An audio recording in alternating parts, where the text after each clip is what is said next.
আরে সোফিয়া, নে এসে গেছে তোর প্রেমিক। কি রে আমার রাজা, শুনলাম তুই আমার জন্য অনেক ট্রাই করেছিস। চল আজ আমি তোকে ট্রাই করি।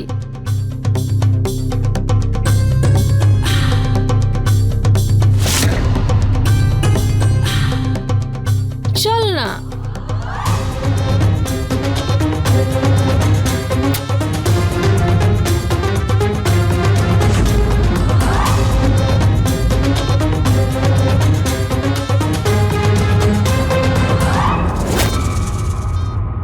দাদা, দাদা বলে ডাকিস না আমাকে। তোর স্বামী বলেছে, পুলিশ বলেছে, আমি কারোর কথা বিশ্বাস করিনি। আমি কারোর কথা বিশ্বাস করিনি যে তুই পালিয়ে যেতে পারিস। পালিয়ে গিয়ে কি পেলি? হ্যাঁ, তোর বয়ফ্রেন্ড তোকে দিয়ে ব্যবসা করাচ্ছে। আমাকে শুধু এটুকু বলে দে যে আমার ভাগনা কোথায়। হে ভগবান, আয়ুষের তো জ্বরটা বেড়েই চলেছে। এর বাবা কোথায় গেল? কত দেরি হয়ে গেল। আয়ুষের শরীর এত খারাপ, আর জানি না উনি কোথায়।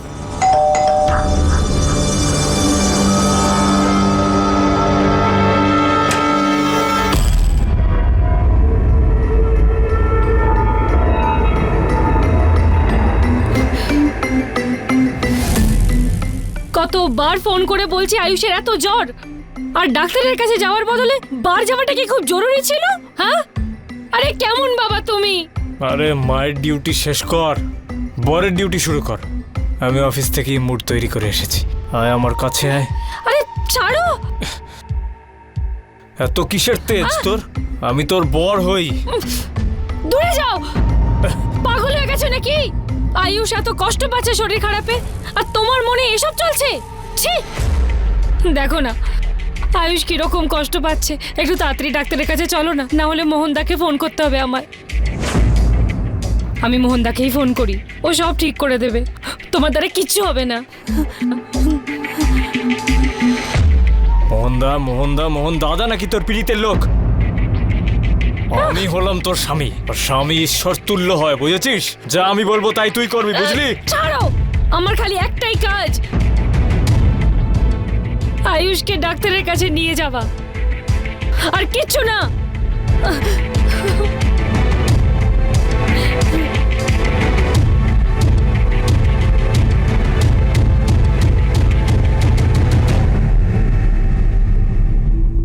হে ভগবান, আয়ুষের জ্বরটা আরো বাড়ছে। ফোন, তাড়াহুড়ে ফোনটাও আনিনি। এবারে হসপিটালে কি করে যাব? আরে কি হয়েছে মা? তোমাকে চিন্তিত দেখাচ্ছে। কোথায় যাবে তুমি বলো? আসলে বাচ্চাটার বড্ড জ্বর, হসপিটালেও যেতে হবে, ফোনটাও আনতে ভুলে গেছি।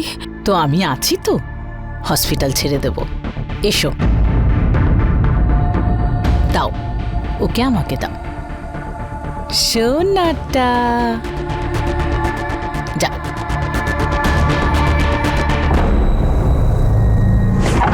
আরে আরে আমার বাচ্চা! আয়ুষ, আয়ুষ, আয়ুষ! তোর নাম বুঝি আয়ুষ? খুব সুন্দর নাম। আজ থেকে তুই আমার সাথে থাকবি। চল চল ভেতরে চল। কি দেখছিস? ভেতরে চল না। আমার বাচ্চা, চল। আমার বাচ্চাটা কোথায়? বাচ্চা আসবে, আমাকে ছাড়ো। বেশি কথা নয়, ভেতরে চল। এই, কাকে ধুচ্ছিস? আরে দাদা, একটা মেয়েকে ও বিয়ে করতে চায়, যেতেই চাইছে না। ভালো করে দে ওকে, ভালো করে। ও আয়ুষ, আয়ুষ, আয়ুষ আমার বাচ্চা, আয়ুষ, আয়ুষ! দেখ না, খুব কাঁদছে।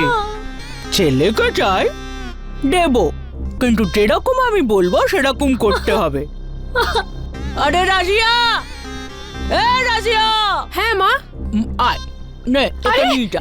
আরে ও অসুস্থ, ও কিছু খায়নি।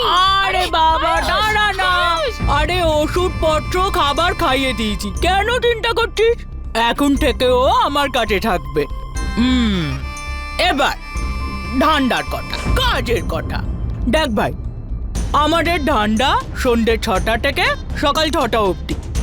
যত বেশি কাস্টমার তুই সামলাবি, ততক্ষণ দিনের বেলা তোর বাচ্চা তোর কাছে থাকবে। বুঝে গেছিস তো? হ্যাঁ, আমি কিছু বুঝতে চাই না, আর নাই কিছু করতে চাই। আমাকে শুধু আমার বাচ্চাকে দাও, নয়তো নয়তো আমি পুলিশের কাছে যাব। এই জায়গা থেকে শুরু করে চারপাশে 5 কিলোমিটার অবধি আমাদেরই রাত চলে। এখানে ভুল করে কোনো পুলিশও উড়ে আসে না, আর না অন্য কেউ। যারা পালানোর আর বেঁচে বেরোনোর চেষ্টা করে তাদের অবস্থা কি হয় বুঝেছিস তো বাইরে? আরে চুপ কর, তাহলে ওকে আশরাফ। বোঝাও না। আরে কত কথা বলিস তুই? হ্যাঁ, ও সব বোঝে, সব জানে। ও যদি এখান থেকে পালায় তাহলে ও নিজে পরে মরবে, ওর বাচ্চা আগে মরে যাবে। হ্যাঁ? রাজিয়া, ও রাজিয়া, হ্যাঁ রাজিয়া, হ্যাঁ মা। যা রেডি করে কে, যা। আর হ্যাঁ, আর একটা কথা, আজ থেকে তোর নাম সোফিয়া। ঠিক আছে? যা নিয়ে যা একে।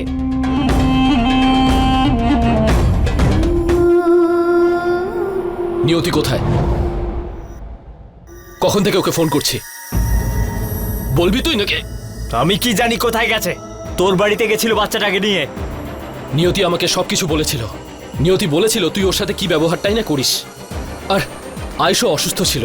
তুই বল আমার বোন আর ভাগ্নের সাথে কি করেছিস? তুই বল, তুই আমার স্ত্রী আর বাচ্চার সাথে কি করেছিস? রাত্রির 12টার সময় তোর বাড়ি গেছিল। ভালোই হয়েছে আপনারা এসে গেছেন। স্যার, আমার বোনকে 2 দিন ধরে খুঁজে পাচ্ছি না। আর শেষবার আমার বোন ফোন করে বলেছিল এ ওর সাথে খুব খারাপ ব্যবহার করে। আমার ভাগ্নেও অসুস্থ স্যার। স্যার প্লিজ, প্লিজ একে জিজ্ঞেস করুন না, জিজ্ঞেস করুন না আমার ভাগ্নে আর বোন কোথায়। স্যার আমি কিচ্ছু করিনি। আমার বউ বাচ্চাকে নিয়ে ওর বাড়িতে গেছিল। আমার বউ তো ফোনও বাড়িতে ফেলে গেছে। আর আপনি সেটা জিজ্ঞেস করবার দরকার মনে করেননি যে আপনার স্ত্রী আর অসুস্থ বাচ্চা কেমন আছে? স্যার এটাই জিজ্ঞেস করার কি আছে? ও তো নিজের ভাইয়ের বাড়িতে গেছিল। স্যার, স্যার নিশ্চয়ই এ কিছু করেছে স্যার। নিয়ে চলো একে। স্যার, স্যার আমি কিচ্ছু করিনি। স্যার আমি কিচ্ছু করিনি। স্যার আমি কিচ্ছু করিনি। স্যার আমায় নিয়ে যাবেন না। স্যার আমি কিচ্ছু করিনি। স্যার আমায় নিয়ে যাবেন না প্লিজ। কে জানে, কে জানে আমার বোন কোথায় আছে।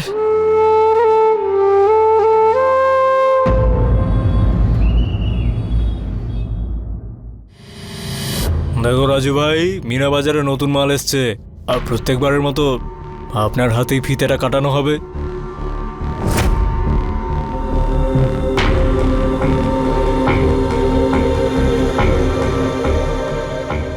এসো রাজু ভাই। এই সোফিয়া, রাজু ভাই আমাদের খুব স্পেশাল কাস্টমার। ওনার ভালো করে দেখাশোনা করবি, বুঝেছিস তো? বাচ্চার কথা মনে আছে তো? তাহলে রাজু ভাই, ইউ এনজয়। দেখুন, দেখুন আমি এরকম নয়। আমার সাথে জোর জবরদস্তি এসব হচ্ছে। এই লোকগুলো আমাকে কিডন্যাপ করে এনেছে। আমার বাচ্চাও জোর করে হোক বা মনের ইচ্ছেতে।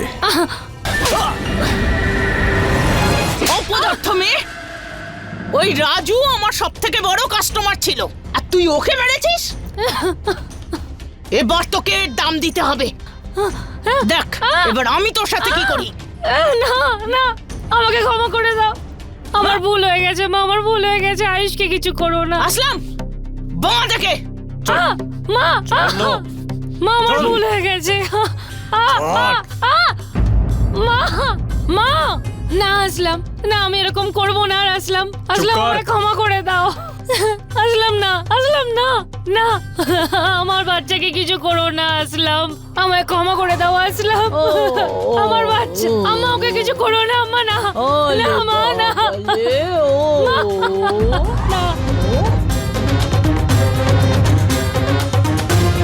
ও, যাকে দিয়ে ব্যবসা করাই তার কোনো ক্ষতি আমরা করি না। এখন তোর ছেলে তোর চোখের সামনে কাঁদবে, কিন্তু তুই ওকে দুধ খাওয়াতে পারবি না। আর তখন তখন তুই বুঝবি ক্ষতির কষ্টটা কি। আম্মা তুমি একজন মহিলা এরকম কি করে করতে পারো? আরে তুই শুনিসনি কখনো যে একটা মেয়েই আর একটা মেয়ের শত্রু হয়, তাই না? মায়ের থেকে বড় শত্রু তো কেউ হতেই পারে না। চলুন মা, হ্যাঁ চল। চলো।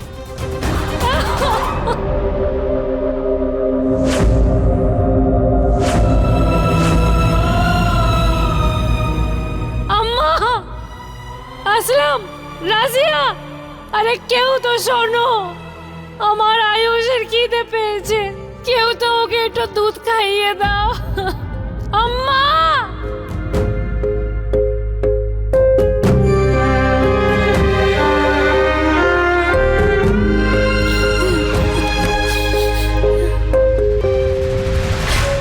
আম্মা ধন্যবাদ দুধটা আনার জন্য, ওকে একটু খাইয়ে দাও না। মা, আমারও তো খুব খিদে পেয়েছে। দুধ খাবি? নে।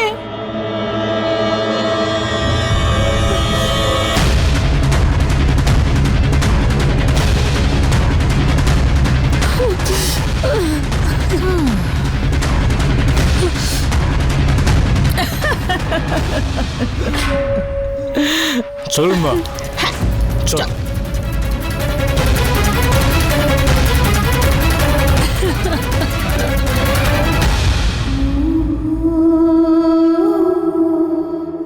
এই তো হেথায় কুঞ্জ ছায়া, স্বপ্ন মধুর মোহে, এই জীবনের যে কটি দিন পাবো, তোমায় আমায় হেসে খেলে কাটিয়ে যাব দুহে। স্বপ্ন মধুর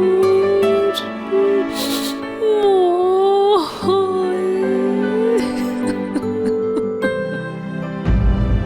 একজন মার কাছে নিজের সন্তানের থেকে বড় আর কিছুই হয় না।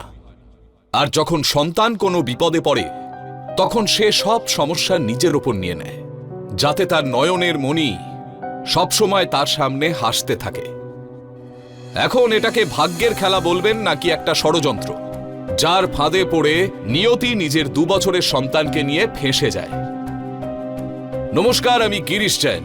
ক্রাইম অ্যালার্টের আজকের এই নতুন এপিসোডে আপনাদের সবাইকে স্বাগত জানাই। যখন প্রশ্নটা নিজের সন্তানের সুরক্ষার, তখন নিয়তি সব বিপদ নিজের উপর টেনে নিল। সামনের রাস্তাটা নিয়তির জন্য খুব একটা ভালো ছিল না। তাহলে নিয়তি কি নিজেকে এই শয়তানদের কাছে সমর্পণ করবে, নাকি সে অপেক্ষা করবে তার কাছে কোনো সাহায্য পৌঁছানোর জন্য? চলুন দেখি। স্যার, আপনি ডেকেছিলেন? নিয়তির ব্যাপারে কোনো খোঁজ পেলেন? ওকে কি পাওয়া গেছে? খোঁজ পাওয়া গেছে, নিয়তিরও খোঁজ পাওয়া গেছে, আর ওর বয়ফ্রেন্ডেরও খোঁজ পাওয়া গেছে। কি বাজে কথা বলছিস তুই? এটা কি করছো? স্যার, একে বলুন আমার বোনকে সম্মান দিয়ে কথা বলতে। না হলে নালে কি করবি তুই? যা করার পরে করবি। স্যার, আগে ওকে দেখান যে ওর বোন কি কাণ্ড করেছে। মোহনবাবু, আপনার বোনকে খোঁজ করবার জন্য আমরা এরিয়া সমস্ত সিসিটিভি ফুটেজ চেক করেছিলাম। আমরা দিল্লির মহিলা সংস্থা থেকে এই ফটোগুলো পেয়েছি আপনার বোনের। এই দেখুন,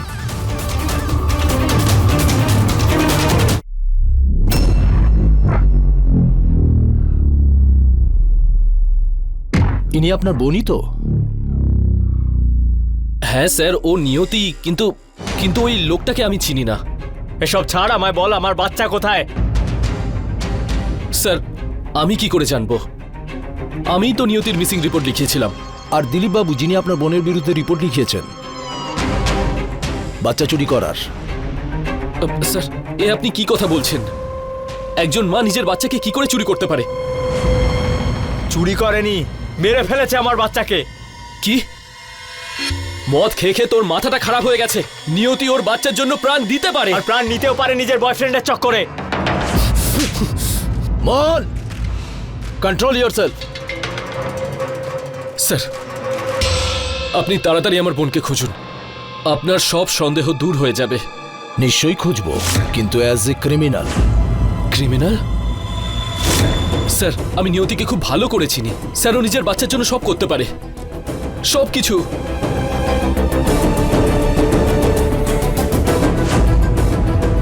দেখ, বুঝেছিস তাহলে? মা, মা তুমি যা বলবে আমি তাই করব, যেভাবে করতে বলবে তাই করব। ব্যাস আমার বাচ্চাকে কোনো কষ্ট দিও না। দেখ, তুই যদি ভালো করে ঠান্ডা করিস তাহলে কেউ কোনো কষ্ট পাবে না, না তুই না তোর বাচ্চা। আচ্ছা ঠিক আছে, আমি আয়ুষকে দুধ খাইয়ে দিচ্ছি। এবার খুশি তো? ধন্যবাদ মা।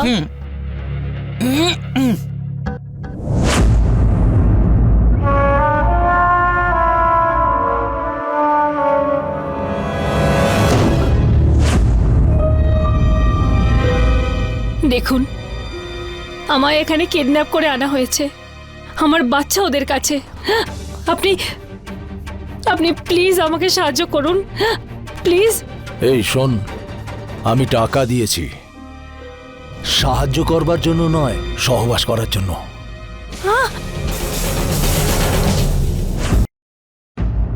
আই এম সরি বাবু, আমার জন্য তোর বড্ড কষ্ট হয়েছে না? নিজের মাকে ক্ষমা করে দে। কিন্তু আজকের পর তোর মা তোকে কোনো কষ্ট পেতে দেবে না। ওরা যা বলবে তেমন করব, যার যার সাথে যেতে হয় যাব আমি, কিন্তু তোর গায়ে কোনো আঁচড় আসতে দেব না। আমি তোকে কথা দিচ্ছি।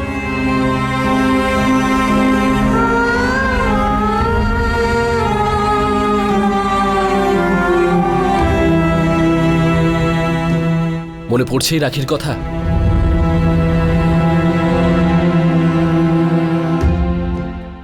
দাদা,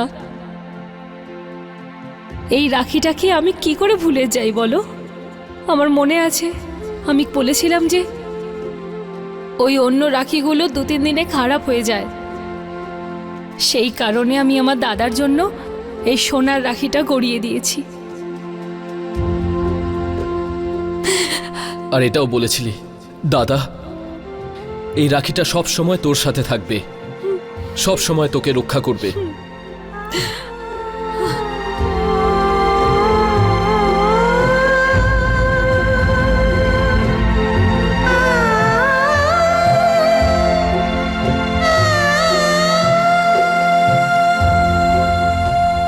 দাদা, এটা তুমি কি করছো?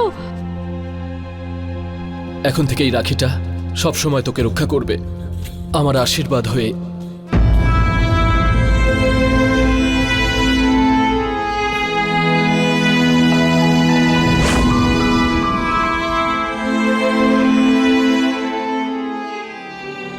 তুই জানিস বাবু, এই সোনার রাখিটা তোর মামার। যদি সেদিন একবার দাদাকে আমি ফোন করে নিতাম তো আজ আমরা এখানে থাকতাম না। তুই জানিস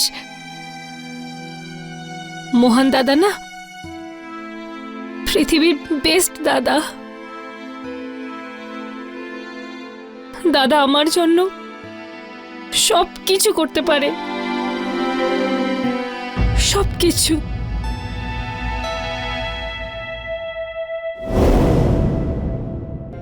ম্যাম, আমার বোনকে লাস্টবার দিল্লি মিরট জাংশনে দেখা গেছিল, আরও একটা লোকের সাথে গাড়িতে উঠে মিরটের দিকে যাচ্ছিল।